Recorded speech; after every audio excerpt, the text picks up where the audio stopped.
Hi to all students. आज हम बात करेंगे डोमिसाइल सर्टिफिकेट क्या होता है, कौन से स्टूडेंट बनवा सकते हैं, क्या ये सबके लिए मैंडेटरी है, हर एक चीज़ को हम जानेंगे डिटेल में। और क्या इसके बिना आपको एडमिशन नहीं मिल पाएगा, ये सारी चीज़ें आपको जाननी है। उसके लिए आपको लास्ट तक वीडियो में बने रहना होगा। तो चलिए वीडियो शुरू करते हैं।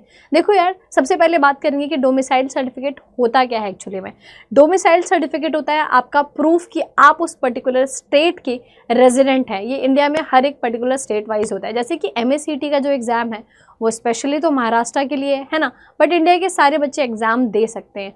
अब यहाँ पे बेनिफिट होता है डोमिसाइल सर्टिफिकेट का। क्यों इसको बनवाना ज़रूरी है? क्योंकि अगर आप महाराष्ट्र के स्टूडेंट हैं, अगर आप महाराष्ट्र के रहने वाले हैं, रेजिडेंट हैं, तो आपको 85% जो सीट्स हैं ना, स्पेशली मैं आपको सीट का ज़रा सा कैटेगराइजेशन बता देती हूँ कि आपका बेनिफिट क्या है, क्यों बनवाना है। ये 85% सीट्स रिजर्व है सिर्फ और सिर्फ उन बच्चों के लिए जो कहाँ से बिलोंग करते हैं, महाराष्ट्र से बिलोंग करते हैं। और 15% सीट है अदर महाराष्ट्र स्टेट स्टूडेंट्स के लिए। तो आप देख सकते हैं अगर आपके पास ये सर्टिफिकेट है तो आप 85% सीट्स रिजर्व हैं आपके लिए, जो कि बहुत ज़्यादा होते हैं नंबर्स में। तो ये फ़ायदा डेफिनेटली आप तभी उठा सकते हो जब आप वहाँ के रेसिडेंट्स हो। अब किस किस को बनाना ज़रूरी है? क्या ये हर एक बच्चे के लिए ज़रूरी है जो महाराष्ट्र का नहीं है उसके लिए भी? ऐसा नहीं है। देखो, सबसे पहली चीज़ तो ये कि अगर आपका बर्थ सर्टिफिकेट महाराष्ट्र का है तो आपको डोमिसाइल सर्टिफिकेट बनवाने की ज़रूरत ही नहीं है, क्योंकि ये चीज़ प्रूव करता है कि जब आप बर्थ ही आपका वहाँ पर हुआ है, महाराष्ट्र में हुआ है, तो फिर आप डेफिनेट सी बात है कि आप वहाँ के रेजिडेंट हैं। अगर आपके पास बर्थ सर्टिफिकेट नहीं, लेकिन आप 15 साल से ज़्यादा साल से रह रहे हैं महाराष्ट्र में, तो आपको डोमिसाइल सर्टिफिकेट बनवाने की ज़रूरत नहीं है। इसके बाद बात करते हैं, अगर आपका 10th-12th का सर्टिफिकेट है और आपका बर्थ सर्टिफिकेट है तो डेफिनेटली आप महाराष्ट्र स्टेट के ही हुए, क्योंकि आपके पास सर्टिफिकेट है, आपने वहाँ से पढ़ाई करी हुई है, तो आपको डोमिसाइल सर्टिफिकेट बनवाने की ज़रूरत नहीं है। अब बनवाना किसको है यार? उन लोगों को बनवाना है जो काफ़ी लॉन्ग टाइम से रह रहे हैं लेकिन उनके पास कोई भी प्रूफ नहीं है वहाँ का, ना उनके पास डेट ऑफ बर्थ है, ना उनके पास एक सर्टिफिकेट है DOB का, है ना ही उनके पास कोई भी 10th-12th उन्होंने कर रखी है, और ना वो बहुत ज़्यादा टाइम से रहे। तो आपको डेफिनेट सी बात है कि आपको सर्टिफिकेट बनवाना ही पड़ेगा। ठीक है, अब बात करते हैं यार कि कैसे बनवाएं। चलो बनवाना तो पड़ेगा मैम, लेकिन कैसे बनवाएं? तो देखिए, बनवाना कैसे है आपको, सबसे पहली चीज़ ये है कि ऑनलाइन भी बन जाएगा आपका और ऑफलाइन भी बन जाएगा। दो तरीके हैं इसको बनवाने के। पहला है रेवेन्यू डिपार्टमेंट से आपका बनेगा, क्योंकि ये रेवेन्यू के अंदर आता है। ऑनलाइन आपकी वेबसाइट पे जाके बना सकते हैं। सिर्फ 20 रुपये इसकी फ़ीस लगती है। क्या लगती है? सिर्फ 20 रुपये इसकी फ़ीस लगती है, और 20 रुपये में आराम से बन जाएगा। 15 डेज़ के अंदर ही आपको बन करके मिल भी जाता है, अगर कोई भी एरर ना हो आपके फॉर्म फिलिंग में तो। एंड ऑफलाइन में तहसीलदार के ऑफिस जाना है आपको, और वहाँ पर आप सारी डॉक्यूमेंट्स दे करके अपने और बनवा सकते हैं। मैम आप डॉक्यूमेंट्स कह रहे हो, कौन कौन से डॉक्यूमेंट्स लगेंगे डोमिसाइल सर्टिफिकेट बनवाने के लिए, ये भी तो बताइए। बता देते हैं। देखो भाई, कौन कौन से डॉक्यूमेंट्स लगेंगे यार।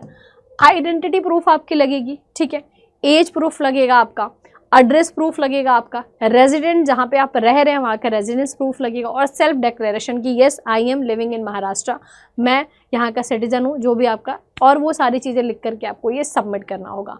और सिर्फ 20 रुपये में ऑनलाइन फॉर्म फिल होता है और 15 दिन में आपको बन के मिल जाता है। तो जो भी ऐसे स्टूडेंट हैं जिनके पास अभी भी डोमिसाइल सर्टिफिकेट नहीं है तो मैंडेटरी बनवा लो। अगर आपको भी चाहिए कि 85% सीट्स आपको में से आपको मौका मिल रहा है और 15% में से मिल रहा है, डेफिनेट सी बात है आप उसी को चूज़ करेंगे जहाँ पे आपको बेस्ट कॉलेजेस मिल सकते हैं। सबसे बेस्ट कॉलेजेस आपको, अगर आप महाराष्ट्र के हैं तभी आपको मिल पाएंगे, नहीं तो आपके नंबर 99 परसेंटाइल से ज़्यादा हो। अगर आपके कम भी नंबर है ना, तो भी आपके चांसेस हाई होते हैं जब आपके पास डोमिसाइल सर्टिफिकेट होता है, जब ये प्रूफ होता है कि आप महाराष्ट्र के सिटीजन हैं। तो अब मैं कुछ टाइप्स होते हैं, इसके टाइप ऑफ सर्टिफिकेट होते हैं। जैसे कि देखना, अगर मैं यहाँ आपको बता दूँ देखेंगे एक बारी कौन कौन से टाइप्स हैं यहाँ पर। यहाँ पर देखना ज़रा, ये होता है आपका टाइप ए। अब यहाँ पर type A, type B, type C, type E type का आपका सर्टिफिकेट होता है। पहला है कि अगर आप टाइप ए कैंडिडेट हैं, डोमिसाइल सर्टिफिकेट आपके पास होना चाहिए महाराष्ट्र का, या फिर बर्थ सर्टिफिकेट होना चाहिए। दोनों में से कोई एक चीज़ हो और प्लेस ऑफ बर्थ वहाँ पर महाराष्ट्र मेंशन होना चाहिए, तो आप टाइप ए कैटेगरी में आएंगे। ठीक है, टाइप बी कैटेगरी में क्या होगा? Type B domicile certificate candidate का होना चाहिए, या फिर आपके फादर और मदर वहाँ पे रह रहे हो, उनका डोमिसाइल स्टेट क्या हो? महाराष्ट्र हो, तब। टाइप सी सर्टिफिकेट कैंडिडेट कौन है? जो एम्प्लॉयर है ना प्रो फार्मा ए में है, यानी कि आपके मदर और फादर सेंट्रल गवर्नमेंट ऑफिसर हैं, ठीक है, महाराष्ट्र स्टेट के, तो हो सकता है।